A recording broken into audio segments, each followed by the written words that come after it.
2024 Kia Telluride gets price bump across the board.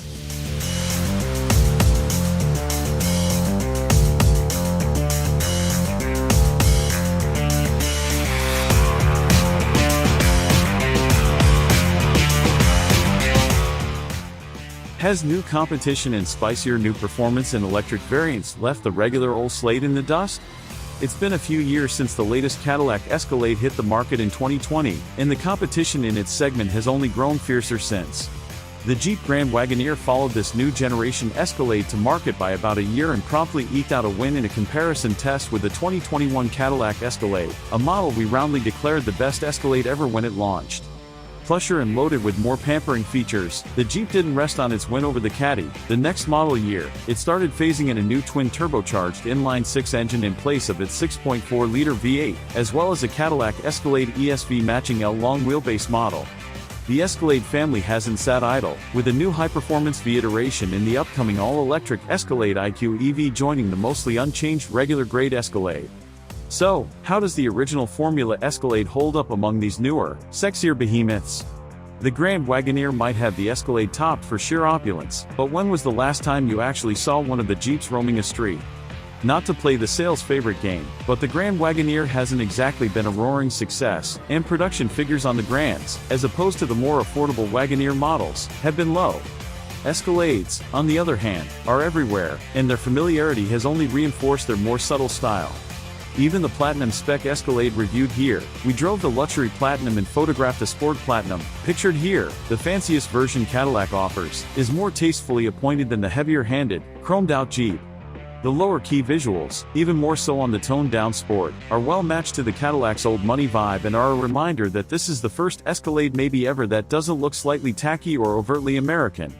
Where the Jeep has moved to higher tech, new-age 6-cylinder engines, the Escalade remains resolutely V8 powered, though a 260 horsepower/460 pound-to-foot inline-6 turbo diesel is still offered for patient drivers searching for fuel economy figures in the 20s.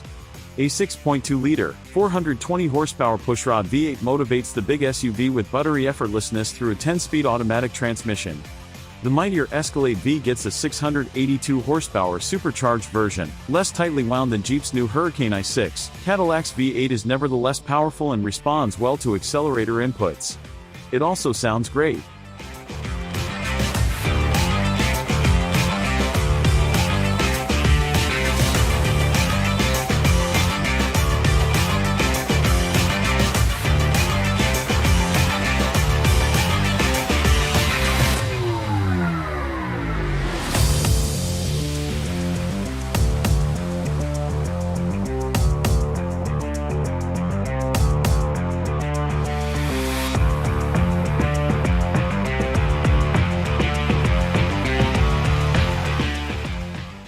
The steering is light and easy, leaving the brake pedal as the only outlier among the controls, as it takes more pressure to operate than expected and responds with a slightly wooden feel, although braking power is strong. The Escalade's ride is smooth and quiet despite its 22-inch wheels, although the Jeep has a slight edge in ultimate comfort when wearing the same size 22-inch shoes. Both body-on-frame luxury SUVs transmit the rare shimmy or shake through their structures when traversing sharper bumps, though. This 5th-gen model is the first Escalade with a fully independent suspension, and the switch from a live rear axle has done wonders for its general refinement. As we've pointed out in past reviews of this generation Cadillac Escalade, the interior is stunning and, finally, as well assembled and finely appointed as the best from Europe. In the front, at least. It's a little less so in the second row, though still leagues better than any previous mainstream Cadillac, but by the time you reach the third row, there's evidence of some cost consciousness. At least the overwhelming scent of leather that graces the first 2 rows wafts back to those in the way back. Meanwhile, they're faced with more run-of-the-mill General Motors interior materials on the armrests and such than their friends seated ahead. This wouldn't matter much if not for the Grand Wagoneer's nose-to-tail interior exceptionalism, with charging ports, classy trim, and soft-touch materials in every row of seats. The huge 38 inches worth of display space on the dashboard is impressive to behold and surprisingly easy to use in practice. With so much screen area, the on-screen buttons are large and easy to spot. The physical shortcut buttons to navigation, music, and home menus surrounding the center console control knob offer more straightforward ways to peruse the system.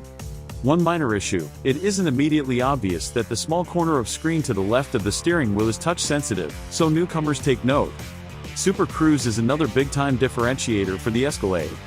This semi-autonomous driver aid works on pre-mapped highways, so it won't be available on every route, but GM's 750,000-mile database includes a huge chunk of major arterial paths around metro areas.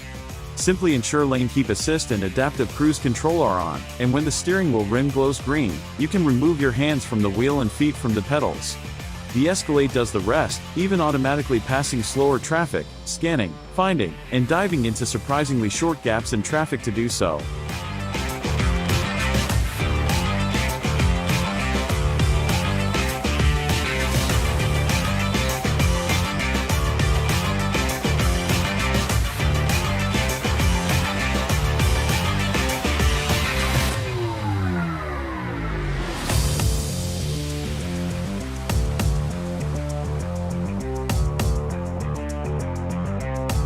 Our test model diced it up during a morning commute across downtown Dallas, with Super Cruise activated like it needed to be somewhere, even seeing slowdowns in its current lane several cars ahead and preemptively changing lanes to maintain its speed, before the car immediately in front of it began slowing.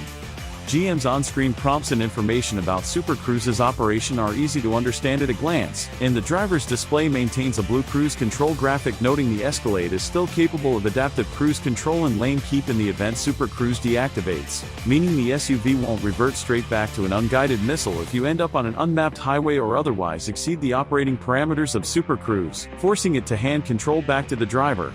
It's very slick, very futuristic feeling, and yet totally easy to use, such that it feels like a true aid, not a gimmick.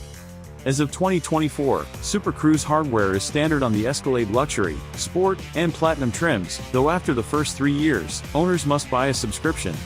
Absolutely. This looks, feels, and drives like a six-figure vehicle, something previous Escalades couldn't say for themselves. It's not as saucy as the B, nor as futuristic as the IQ electric version, but it holds up in the face of its newer competition, even the Jeep it just barely lost to in our comparison test. If you can't find a Grand Wagoneer, your preferences for a V8 mean the Jeep's inline 6 is a hard no, or you simply prefer the Cadillac style, it's a fantastic fancy SUV.